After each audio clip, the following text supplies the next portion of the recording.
Donc j'ai choisi ce soir d'évoquer le suicide et j'ai intitulé ma communication « Tabou et transgression ultime dans les sources arabes médiévales ».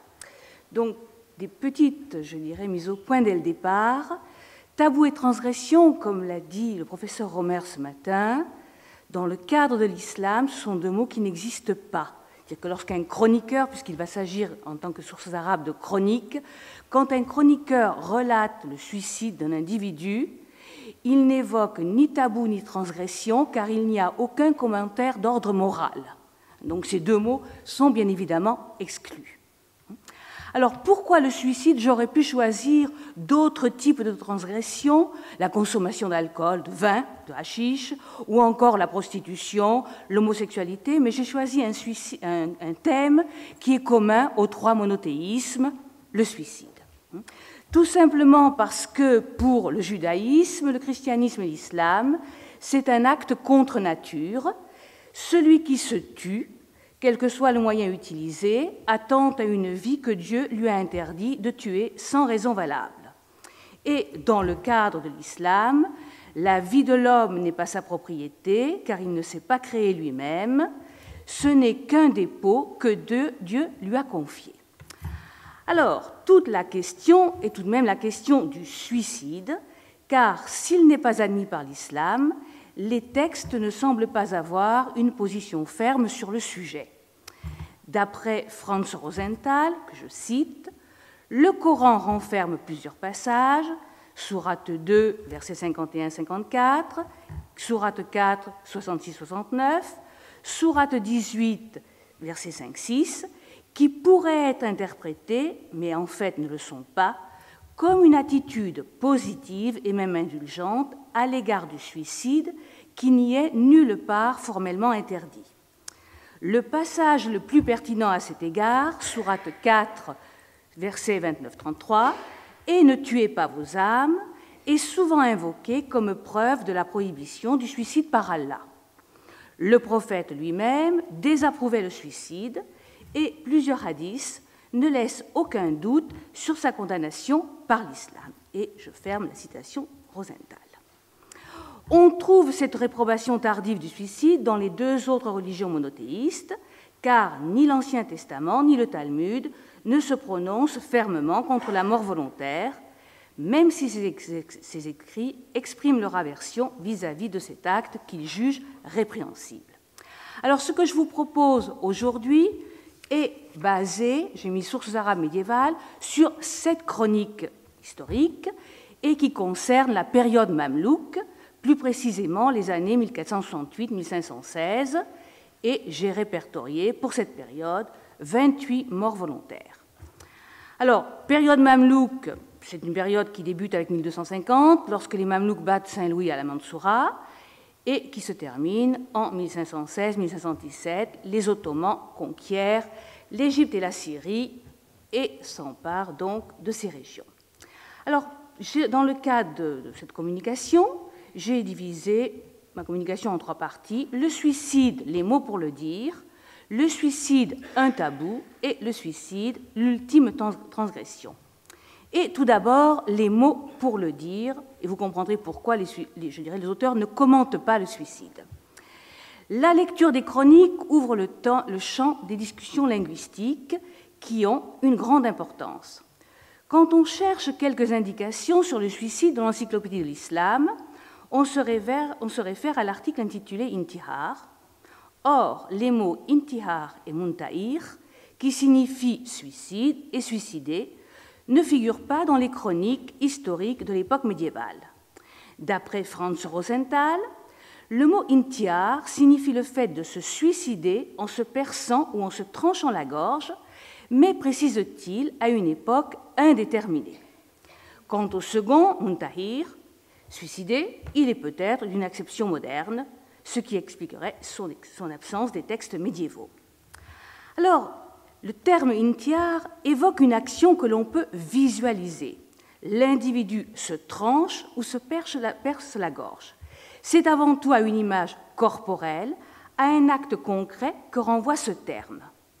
On estime que c'est probablement avec l'émergence de l'islam que pour évoquer le suicide, les auteurs ont pris l'habitude d'employer une périphrase constituée d'un verbe, généralement tuer, katala, auquel on a accolé le mot âme, nafs, lui-même suivi d'un pronom affixe masculin ou féminin, pronom indiquant la marque du singulier.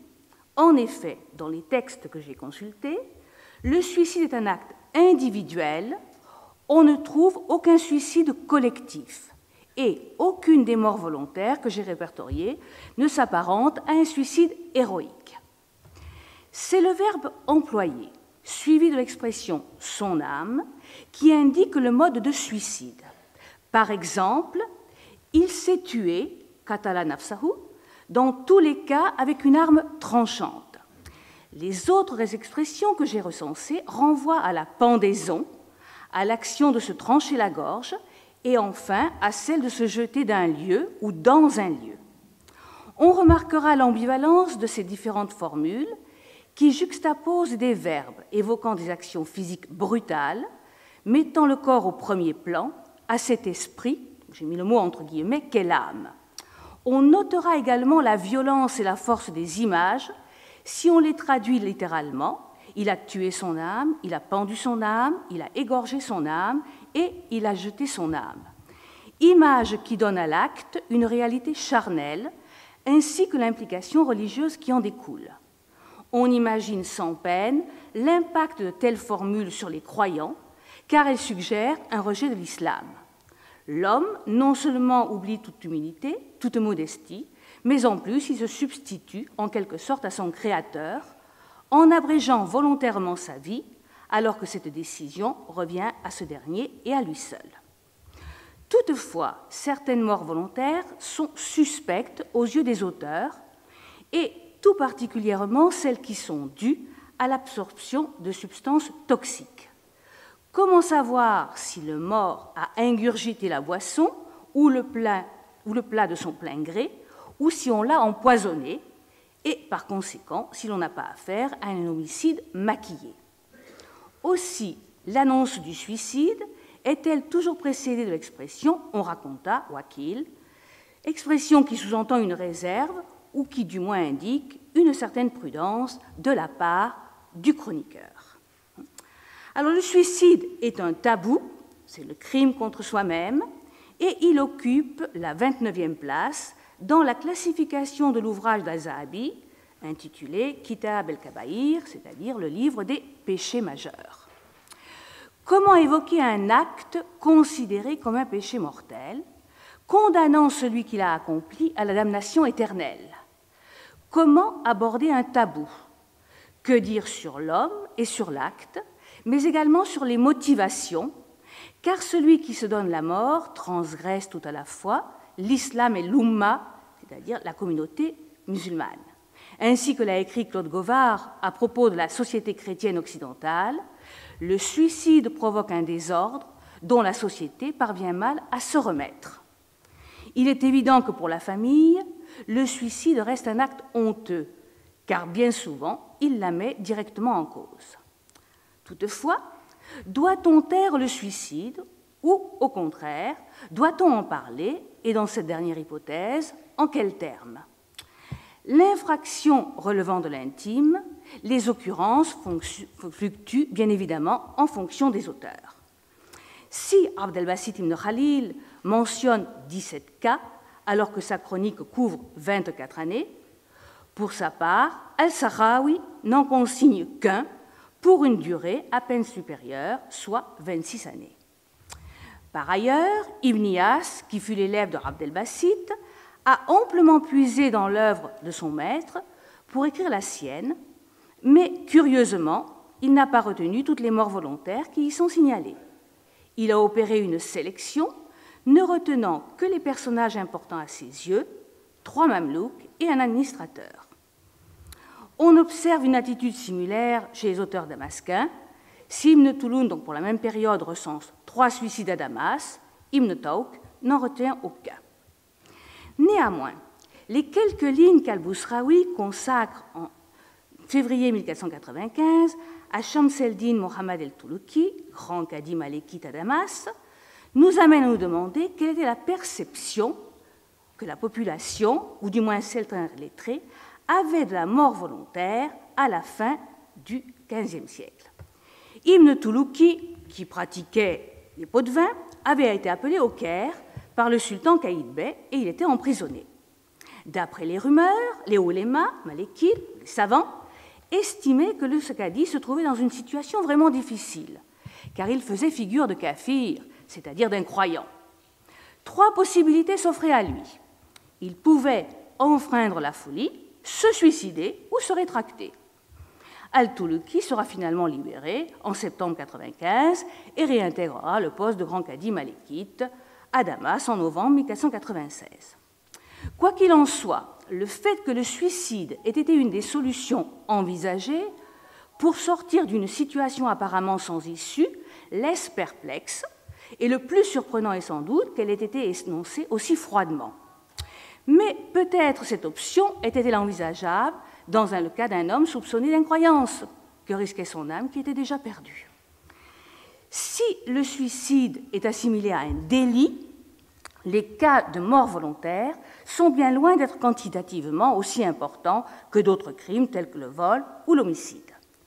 Toutefois, les auteurs qui ont choisi d'en parler relatent les faits avec une certaine précision, voire pour certaines affaires avec force détail, ce qui permet d'appréhender les individus, sexe, religion, statut social, de prendre connaissance des causes, dettes, détresse, peur de l'autorité, et des modalités, lieux, temps, moyens, mais également de tenter d'analyser leur position lorsqu'ils sont confrontés à cet acte. Par ailleurs, les auteurs ne signalent aucun message laissé par les suicidés pour expliquer leurs actes ou exprimer des sentiments, regrets, amour, envers leurs proches, contrairement à ce qu'affirme Franz Rosenthal pour une période antérieure. Cette assertion, donc laisser des lettres, des messages, sous-entend que les suicidés savaient écrire, et ipso facto, que la mort volontaire aurait été l'apanage de personnes instruites, du moins ayant reçu des rudiments d'instruction. Or, pour l'époque mamelouk, il est patent que la grande majorité de la population est analphabète et que de nombreux mamelouks étaient incapables de rédiger en arabe. Qui plus est, qui dit lettre, dit bien souvent préméditation, décision mûrement réfléchie. Quoi qu'il en soit, dans le cas présent, doit-on penser que les auteurs ont volontairement omis de mentionner ces missives, et dans l'affirmative, dans quelles intentions? Alors, le suicide est également l'ultime transgression. Les 3 religions monothéistes condamnent le suicide, et dans le cadre de l'islam, celui qui met fin à ses jours, quelles que soient les circonstances, sauf s'il s'agit d'accident ou de folie, se voit refuser l'accès du paradis. Pire, en enfer, il répétera l'acte même par lequel il s'est donné la mort. Ce sera là son châtiment. Par exemple, celui qui se suicide par le feu revivra cette épreuve éternellement, puisque dans le cadre de l'islam, on ne s'attaque pas, comme dans l'Occident chrétien, au cadavre du suicidé et on ne spolie pas ses biens. Dans la mesure où, et je cite, l'homicide de soi-même tue l'âme en même temps que le corps, le suicide est fondamentalement une faute grave et Murray le qualifie d'ultime défi religieux. Le croyant qui se tue brave insolemment son créateur, et cette faute est d'autant plus grave que tout repentir est exclu, et pour cause, comme c'est notamment le cas pour l'homicide, la boisson ou encore l'adultère. Il n'y a donc aucune possibilité de rachat. L'état psychologique dans lequel se trouve l'individu l'emporte sur la croyance religieuse, le châtiment éternel est oublié, occulté, seul le besoin d'échapper à un état physiquement et moralement insupportable prime. Et le cas du Moukri, Khattab ibn Omar et Chouaiki, constitue un bon exemple. En avril 1501, ce Moukri, donc ce lecteur de Coran, Khattab, est dans un état dépressif et il se pend sur le lieu même où il officie, puisqu'il se pend dans son cabinet particulier dans la madrasa d'Iyahia à Damas. La majorité des suicidés que j'ai répertoriés sont des musulmans et parmi eux, le lecteur de Coran est un érudit. On lit dans sa biographie qu'il avait une excellente connaissance du Coran et des hadiths, mais également de la langue arabe. En conséquence, il ne pouvait ignorer la signification de l'acte qu'il allait commettre, ni la gravité de la transgression qu'il s'apprêtait à commettre. Alors, on se demande s'il a subi l'influence défendue par un homme de lettres du XIe siècle, plutôt mort au XIe siècle, Abu Hayyan el-Tawhidi, qui, d'après cet auteur, prêchait le fait que la mort est préférable à une vie imparfaite et vile. Donc on se demande dans son cas. Quoi qu'il en soit, je dirais, cette transgression pose également un problème et crée un problème pour les familles, qui est le problème des funérailles. Le prophète aurait refusé de dire les prières d'usage pour un suicidé. Et cette question des funérailles a donné lieu à de nombreuses discussions. Quel statut accorder aux suicidés? Doit-il avoir droit ou non aux prières des funérailles? De manière générale, c'est l'opinion la plus charitable qui a prévalu, même si aucune mention concerne les obsèques des suicidés. Alors, j'ai bien un cas, Ibn Nablusi, qui a tenté de se suicider en prison en juin 1477, mais pour éviter qu'il ne meure, les autorités qui l'avaient emprisonné, à Damas, se sont empressées de le soigner, et cet individu est finalement mort sous les coups. Donc il a échappé au suicide, il est mort sous les coups, peut-être que les blessures qu'il s'était infligées en tentant de se suicider y étaient pour une grande part, mais les autorités n'en ont pas tenu compte. Ce qui veut dire que lorsque son décès a été constaté, on a procédé à la toilette mortuaire, on a ensuite fait la lecture de la prière du défunt à la mosquée des Omeyyades, et puis on l'a enterré au cimetière de Bab Sarir, qui est un cimetière consacré aux musulmans. La procédure aurait-elle été différente si la tentative de suicide avait réussi? L'affirmer est aléatoire, puisque je n'ai aucune, sauf une, cérémonie de funérailles pour les individus qui se sont suicidés. Et justement, le cas d'Ibn Masoud, qui s'est suicidé en 1498, est, je dirais, un problème. Ibn Masoud est un marchand de bois et il a été mis aux arrêts au Caire, dans la maison de l'oncle maternel du sultan Mohamed, fils de Qaïd Bey. Il a été mis en prison tout simplement parce qu'il refusait de verser au sultan la somme d'argent que celui-ci lui réclamait. Il se suicide, nous dit-on, à l'aide de ciseaux de bois, je ne sais pas. Et je ne sais pas du tout quelles sont les parties du corps qui sont atteintes, le chroniqueur ne le dit pas. Informé, le souverain ordonne qu'on l'enterre dans un cimetière chrétien. Son commandement est exécuté. Grand problème est le suivant, quelle était la religion d'Ibn Masoud? Musulman, chrétien. On peut envisager la première option. Ibn Masoud est musulman. En se suicidant, il a enfreint la loi. Cette attitude provoque le mépris du souverain, mais également sa colère. Mort, le marchand de bois ne paiera plus la somme réclamée. Nassir Mohamed peut également y voir un mauvais présage, car ce suicide a lieu pendant le mois de Ramadan, qui est le mois sacré, le mois du jeûne. Pour punir post-mortem ce défunt indigne de l'Oumma, on ne l'enterre pas en terre musulmane, mais en terre chrétienne. Seconde possibilité, Ibn Masoud est chrétien. Donc, mettre fin à ses jours pendant le mois de jeûne ne revêt aucune signification particulière aux yeux de l'autorité. Si enterrer un individu hors du cimetière ne semble pas avoir posé de problème majeur en Occident, la situation est différente en terre d'islam. En effet, où ensevelissait-on les chrétiens qui mettaient fin à leur jour, puisqu'il y avait des cimetières destinés aux chrétiens, aux juifs et aux musulmans, comme aujourd'hui encore? Existait-il des parcelles prévues à cet effet, des espaces non consacrés dans l'enceinte des morts? Les recueils de topographie et les chroniques nous permettent de connaître la situation géographique des cimetières réservés aux protégés, mais à l'intérieur de ces périmètres, un espace était-il réservé à ceux qui mouraient en état, entre guillemets, de péché mortel, comme c'était le cas dans les cimetières juifs? Si l'incertitude plane sur la confession d'Ibn Masoud, le franc qui s'est pendu en prison était lui bel et bien chrétien, mais qui s'est occupé de ses obsèques et où a-t-il été enterré? Des questions identiques se posent quant au devenir des dépouilles des esclaves, puisqu'on a des cas d'esclaves qui se suicident. Et le cadi El-Khazi s'est-il chargé des funérailles de son domestique?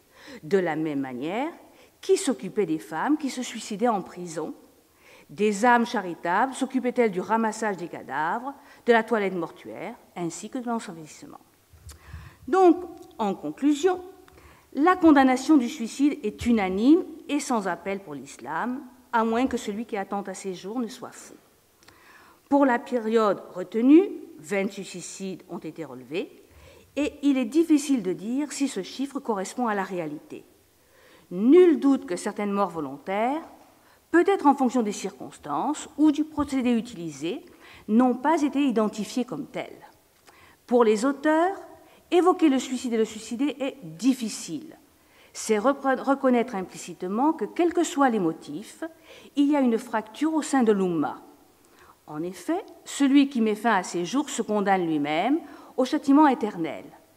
Mais le plus grave est sans doute que cette perspective, dont il a par ailleurs connaissance, ne soit pas dissuasive.